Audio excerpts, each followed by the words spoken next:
Hello everyone, I am Rahul Kumar Misra. I am currently pursuing my BTech degree in Civil Engineering at Maulana Azad National Institute of Technology, Bhopal. I am going to teach you JEE Physics. Today in this video, we are going to discuss about thermodynamics concepts. तो आप लोग देख सकते हैं thermodynamics दो term से मिलकर बना है, थर्मो और डायनेमिक्स। तो सबसे पहला टर्म तो आता है थर्मो। तो ये बच्चे बच्चे को पता होता है कि थर्मो का मतलब जो होता है वो हीट होता है, और डायनेमिक्स जिन्होंने भी kinematics, centre of mass, NLM, circular motion जो कुछ भी पढ़ा होगा उन्होंने जानता होगा कि वो जानते होंगे कि डायनेमिक्स का मतलब होता है मूवमेंट यानी कि मोशन। तो हम लोग क्या पढ़े, किसका मूवमेंट, हीट का मूवमेंट। तो सबसे पहले हमारा थर्मो का टर्म है हीट, और डायनेमिक्स सब लोग जानते हैं कि मोशन। तो हीट का मोशन हो कैसे रहा है, किसके कारण, इस चैप्टर में हम लोग पढ़ने वाले हैं हीट का मोशन गैस के कारण। किसके कारण, गैस के कारण। और वो भी गैस कौन सा है, आइडियल गैस। तो सबसे पहले अगर आपको कुछ बोला गया कि ये काम करना है, तो सबसे पहले वो काम को करने वाला कौन है, आपको उसके बारे में पता होना चाहिए। तभी तो आप किसी पे भरोसा करके कोई काम सौंप सकते हो। अगर आपको उसके बारे में कुछ मालूम ही नहीं है तो आप किसी को काम दोगे कैसे। तो सबसे पहले आपको मालूम होना चाहिए कि आइडियल गैस होता क्या है। तो आइडियल गैस के लिए हम जो पहला इक्वेशन यूज करते हैं, P V equal to N R T. ये आपने केमिस्ट्री में बहुत जगह ये सुन रखा होगा, जिन्होंने नहीं सुन रखा उन लोगों को सुन लेना चाहिए, क्योंकि अगर ये नहीं मालूम है तो आपको ये चैप्टर पढ़ने का कोई भी मतलब नहीं बनता है। तो इसमें सबसे पहला जो कन्फ्यूजन होता है वॉल्यूम से, वॉल्यूम ऑफ कंटेनर बहुत लोगों को लगता है कि ये वॉल्यूम ऑफ कंटेनर होता है। आप सब लोगों में भी लगता होगा, जिनको भी लगता होगा कमेंट में यस करते हैं, लेकिन ये गलत है। ये वॉल्यूम ऑफ कंटेनर नहीं होता है, ये होता है हमारा volume of free space. Volume of free space का मतलब क्या है, मान लेते हैं कि कंटेनर है, उसमें गैस भरा हुआ है और ये गैस कौन सा, आइडियल गैस। तो मान लेते हैं टोटल वॉल्यूम बी है और हमारा जो गैस रखा है उसका वॉल्यूम है एम बी। तो आप इसको कैसे निकालेंगे, तो फ्री वॉल्यूम का मतलब क्या है, इस गैस के मूवमेंट के लिए इस जार में या इस कंटेनर में कितना जगह फ्री है, कितना स्पेस फ्री है। तो टोटल कंटेनर का वॉल्यूम है भी, और हमारा जो गैस का वॉल्यूम है वो एन वी है। तो हमारा जो फ्री वॉल्यूम होगा यानी कि गैस किसमें मूव कर सकता हो, वी माइनस एन वी होगा। ये सब भी आप लोगों को समझ में आता है। वही होता है वी, एन आपको पता है नंबर ऑफ मोल, आर आपको पता है क्वांटिटी होता है, जी टेम्परेचर होता है, पी प्रेशर ऑफ गैस होता है, ये सभी को मालूम है। और आइडियल गैस में हम लोग मानते हैं कि उनके पार्टिकल के बीच कोई सा भी अट्रैक्शन नहीं है, वो जेंडर हो, जो मेल हो फीमेल हो, कोई भी डिस्क्रिमिनेशन यहाँ पे नहीं होता है, कुछ भी नहीं होता, उनके बीच कोई भी अट्रैक्शन मौजूद नहीं है। ये हम लोगों को सबसे पहले जानना होगा, नो अट्रैक्शन। सबसे पहला जंक्शन जो हम लोगों को जानना है, ये जानना है कि नो अट्रैक्शन। सेकेंड हम लोगों को जानना है कि इनके ग्रेविटी का कोई भी ग्रेविटी का इफेक्ट कुछ होता ही नहीं है। हमारे आइडियल गैस पे ग्रेविटी का इफेक्ट होता ही नहीं है, यानी कि अगर ये बॉडी वेलोसिटी से मूव कर रही है तो ग्रेविटी के कारण ये होगा। तो ये जो हमारा डिस्टेंस है ग्रेविटी के कारण, इफेक्ट के इन्फ्लुएंस के कारण जो हमारा पार्टिकल यहाँ आया, ये नेग्लिजिबल होता है। सबसे पहले आपको ये पता होना चाहिए आइडियल गैस के लिए। तो ये इनके बीच कोई इंट्रैक्शन नहीं होता है, ग्रेविटी का कोई इफेक्ट नहीं होता है। तो ये हुआ आइडियल गैस के बारे में। अब हम लोग आते हैं, तो हम लोग आते हैं गैस के एनर्जी के बारे में। तो हम लोग गैस का जो एनर्जी कंसीडर करते हैं, टोटल एनर्जी अगर लिखेंगे गैस के बारे में, तो potential energy plus kinetic energy. और हम लोगों ने माना है कि गैस के बीच के पार्टिकल के बीच का कोई भी अट्रैक्शन नहीं है, तो हमारा पोटेंशियल एनर्जी जो होगा जीरो होगा। तो हमारा जो टोटल एनर्जी जो भी हमारी गैस के अंदर एनर्जी हो, प्योरली काइनेटिक एनर्जी है। और मैक्सवेल ने बताया था कि ये जो एनर्जी होता है 1/2 RT होता है पर मोल के लिए, पर मोल के लिए होता है। तो ये टोटल एनर्जी पर मोल के लिए इतना होता है। तो अगर हम इन मोल के निकाले थे 1/2 RT होता है एन मोल के लिए। और अगर मान लेते हैं कि इसका डिग्री ऑफ फ्रीडम एफ है, ये पर डिग्री ऑफ फ्रीडम के लिए 1/2 RT होता है, तो 1 मोल। तो अगर 1 डिग्री ऑफ फ्रीडम के लिए मोल का 1/2 RT होगा, तो मान लेते हैं हमारा डिग्री ऑफ फ्रीडम एफ है, तो उसके लिए हमारा इंटरनल एनर्जी क्या होगा, यानी काइनेटिक एनर्जी F/2 एनर्जी। आप सभी लोगों को याद रहा होगा कि एफ जो है डिग्री ऑफ फ्रीडम में आखिर होता क्या है, डिग्री ऑफ फ्रीडम।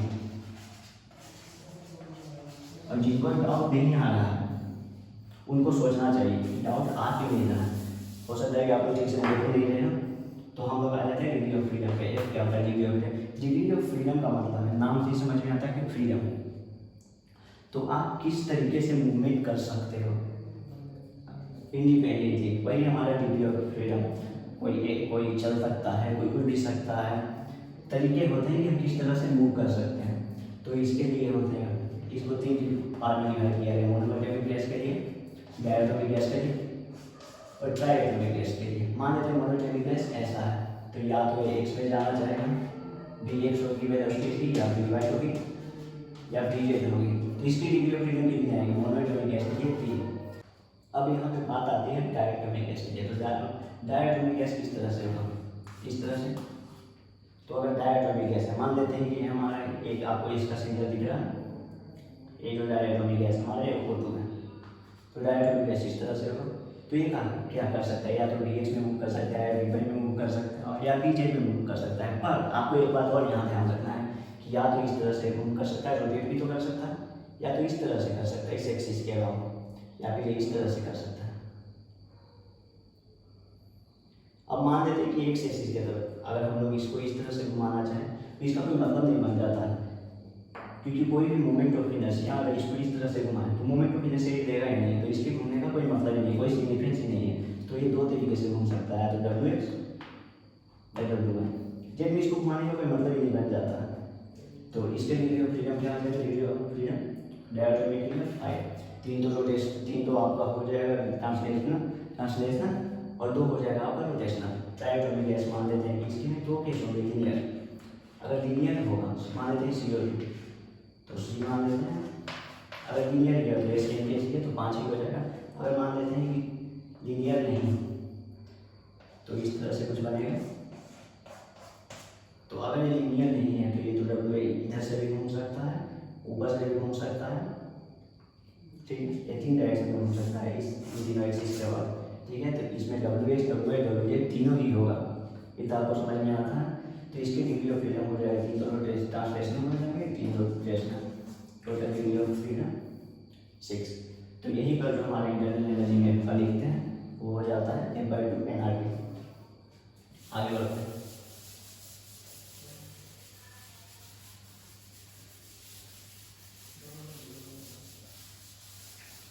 तो हम लोगों को जितना भी आइडिया गैस के बारे में जानना था, जितना जरूरी है हम लोग उतना जान चुके हैं, और जानने की कोई ज़रूरत नहीं है। सबसे पहले हम लोग ये जान चुके हैं कि U F/2 NRT। यू क्या है, इंटरनल एनर्जी है हमारा, जो आइडियल गैस में जितना भी एनर्जी प्रेजेंट है उसका टोटल काइनेटिकल एनर्जी है, काइनेटिक एनर्जी है, और उसी को बोलते हैं इंटरनल एनर्जी। और इसमें कोई भी पोटेंशियल एनर्जी नहीं होता है, वांडरवॉल फोर्स का इसमें कोई भी अट्रैक्शन नहीं होता है, ग्रेविटी का इफेक्ट नेग्लिजिबल होता है, और भी बहुत कुछ है, उन सबको आपको बस याद रखना है। और बस इतना ही हो गया। अब हम लोग मूव करते हैं थर्मोडायनेमिक्स में। थर्मोडायनेमिक्स मूव करने से पहले हम लोग ये जान लेते हैं कि हीट का ट्रांसफर मूवमेंट करता कैसे है आखिर गैस। तो सबसे पहले हम लोग ये जानेंगे, मान लो आप, चलो एक रियल लाइफ एग्जांपल लेते हैं। तो रियल लाइफ एग्जांपल हम लोग लेते हैं। तो मान लो आप कभी मेले में गए हो, तो मेले में जाते हो, आप रास्ते में चलते चलते अगर कहीं लाइन लगा हुआ है, आप एक लाइन में खड़े हो, लाइन में आगे जा रहे हो, तो अगर आप खड़े हो बट अगर आपके पीछे वाला मूव करता है, आपके पीछे का ये जो लाइन है वो पूरी धक्के देती है, तो आप ही आगे बढ़ते हो।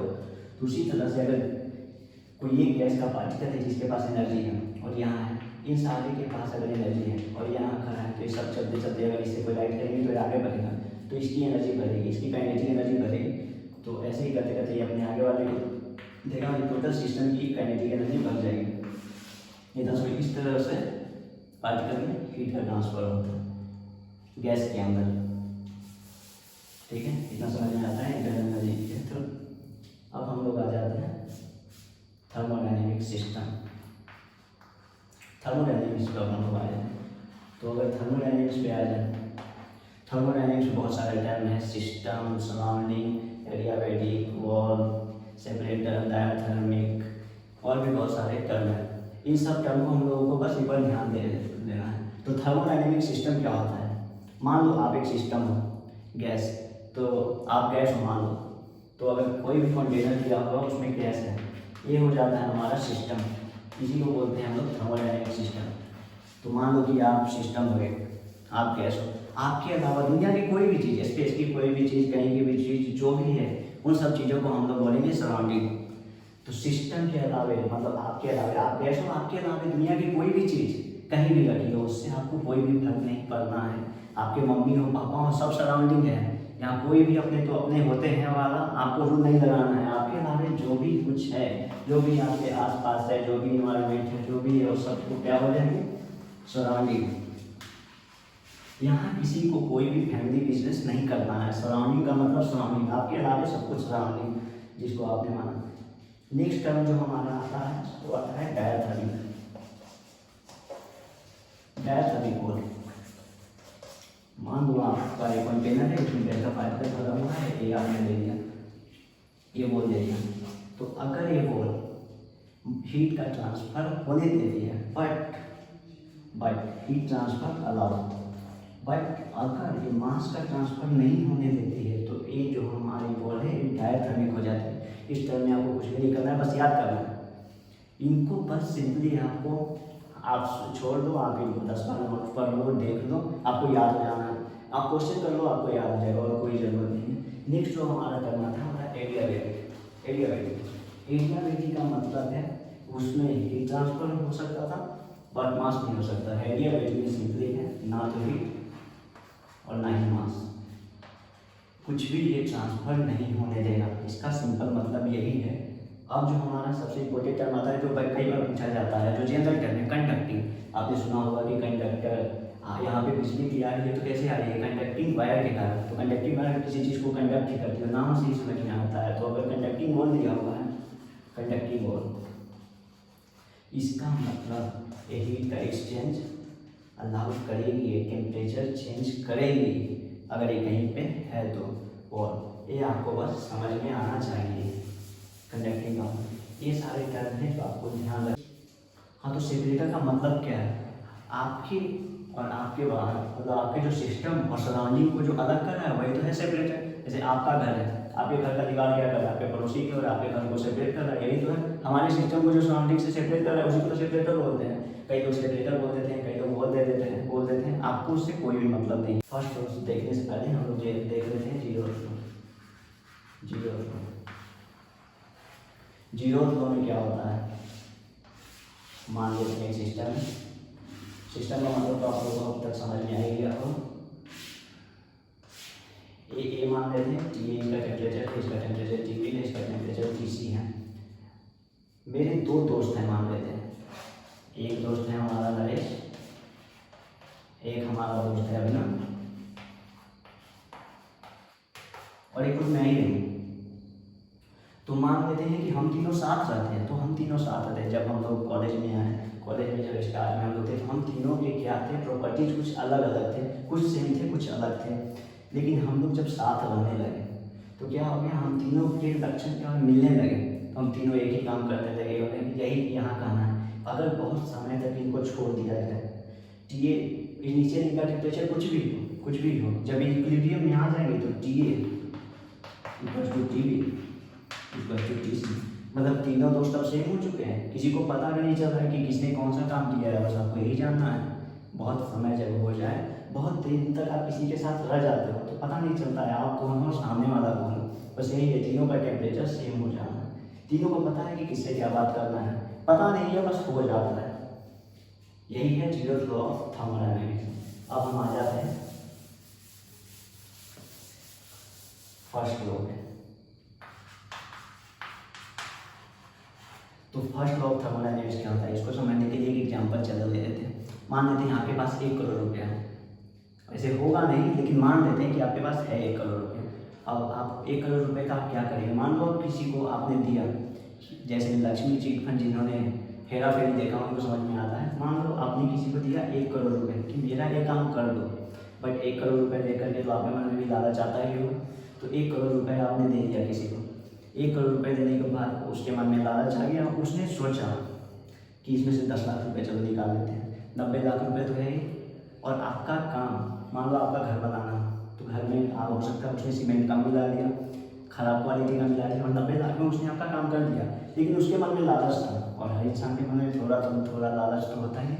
तो यही है फर्स्ट लॉ ऑफ थर्मोडायनेमिक्स। आपने हीट दिया, मतलब आपने 1 करोड़ रुपये दिए, किसको दिए, किसी को दिए, तो इसने हीट किसको दिया, गैस को दिया।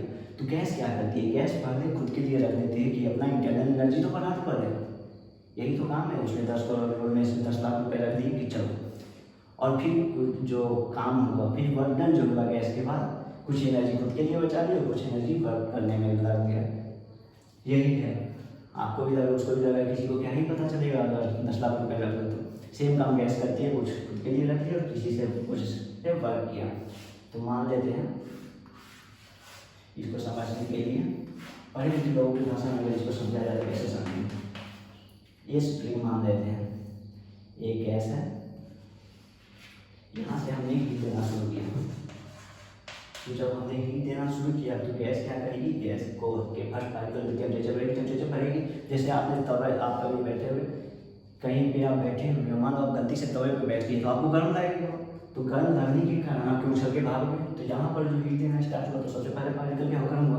अब उसको लगा ये चलो यहाँ से भागते हैं, तो भागना शुरू किया। उसने अपने पास वाले पार्टिकल को एनर्जी दी, उसने अपने पास वाले पार्टिकल को दी, तो एक्सपेंड करना शुरू करेगी।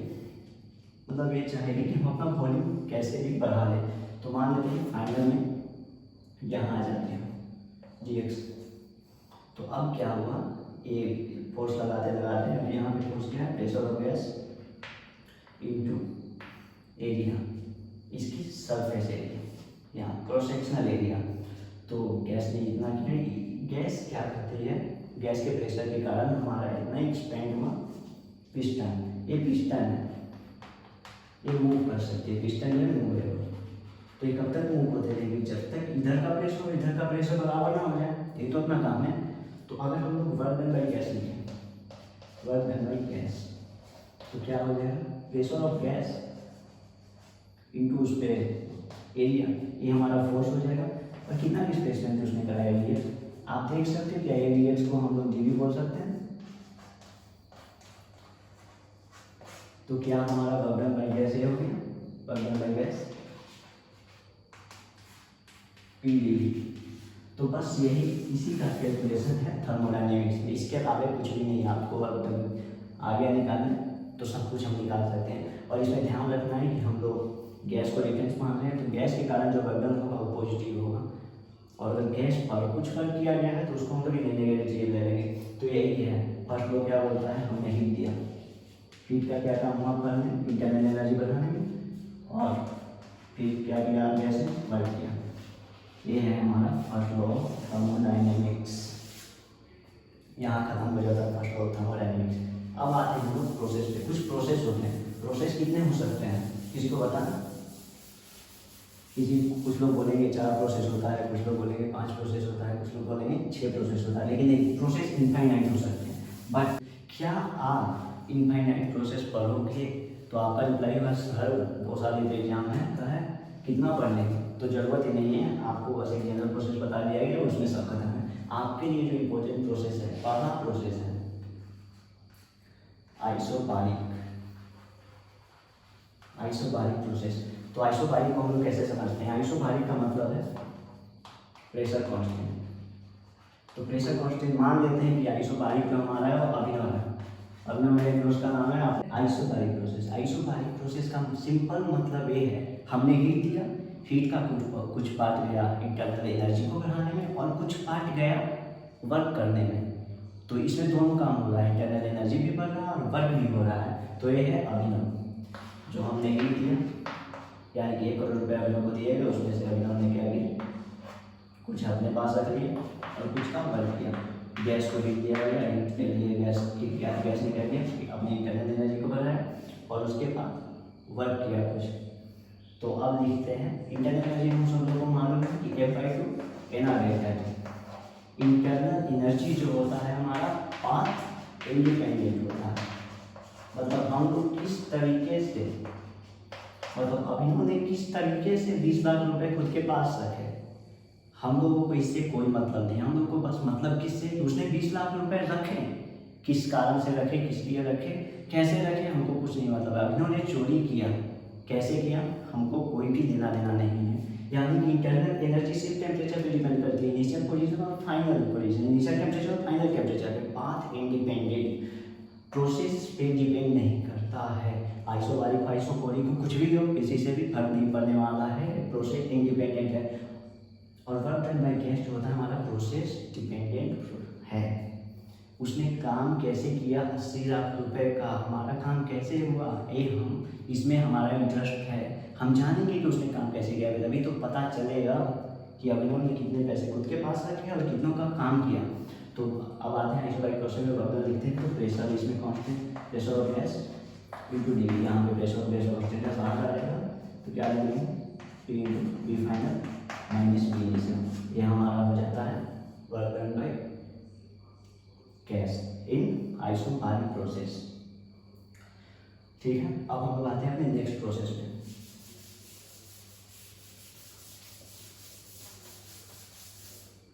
नेक्स्ट प्रोसेस जो हमारा है वो है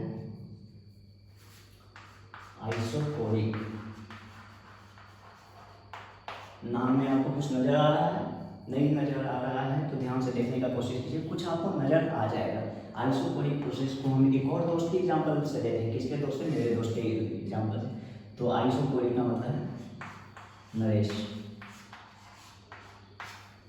नरेश एक लड़के का नाम जो कि मेरा दोस्त है, आप सबको मालूम नहीं होगा, मालूम चल जाएगा। तो वो आइसोकोरिक प्रोसेस है। मतलब इसने क्या किया, आइसोकोरिक का मतलब होता है बॉइलिंग कांस्टेंट। तो नरेश को दिए गए 1 करोड़ रुपए। नरेश के मन में ज़्यादा लालच आ गया। उसने क्या किया, उसने सोचा अरे भाई 1 करोड़ रुपए जब आ ही चुके हैं तो अब चला जाए, किसी दूसरे देश चला जाए, मुझे क्या मालूम चलना है। ठीक है, तो नरेश के मन में लालच आया, उसने 1 करोड़ रुपए लिखा, वीजा टिकट कटवाया और पहुंच गया अमेरिका। उसने मेरा कोई भी काम नहीं किया। तो यानी कि आइसोकोरिक प्रोसेस में वर्क डन बाय गैस और नरेश इक्वल टू 0। ये हम लोगों को ध्यान रखना होगा, याद करना ही पड़ेगा। याद करने की तो ऐसे जरूरत ही नहीं है। आइसोकोरिक प्रोसेस नरेश के एग्जाम्पल से समझ सकते हो कि इसमें सारा पैसा ही लेकर चला गया, वॉल्यूम कांस्टेंट है, प्रेशर ऑफ गैस जीवी होता है, जीवी अपना 0 है, गोले भी 0 है तो 0 हो गया। तो टोटल जब तो हमारा 0 ही हो जाएगा। किसी भी टर्म को 0 से मल्टीप्लाई करते हैं तो 0 ही आता है, तो सबको पता होगा। और नहीं पता है तो आप चेकअप अपना करवा सकते हो। कहाँ करवाओगे तो आप ही जानो। अब लिख लेते हैं एक क्या था, वॉल्यूम कांस्टेंट है, निकल गया आप नोट करना। वॉल्यूम कांस्टेंट तो हम लोग आ जाते हैं अपना डेल्टा टी। हमने हीट दिया, मतलब 1 करोड़ रुपए नरेश को दिए। नरेश ने क्या किया, जो भी हीट दिया गया वो सारा इंटरनल एनर्जी सारा नरेश के पास चला गया, वीजा कराया और अमेरिका निकल गया बंदा। उसने सोचा भी नहीं कि मेरे 1 करोड़ रुपए का क्या होगा, मेरे 1 करोड़ रुपए का लॉस हो गया। ये तो आपको मालूम होना चाहिए। तो जो इसका हीट आ रही है बाई 2 एना डेल्टा टी। इंटरनल एनर्जी का फॉर्मूला तो हम सभी को मालूम ही होता है, याद कर लेते हैं इसको। हर रात को 2 बजे भी आपसे पूछा जाए तो आपको याद होना चाहिए और याद करना ही पड़ेगा। अगर आपको एग्जाम निकालना है तो याद करना ही पड़ेगा, और नहीं अगर आप करते हो तो आप कहीं भी चेकअप करा सकते हो।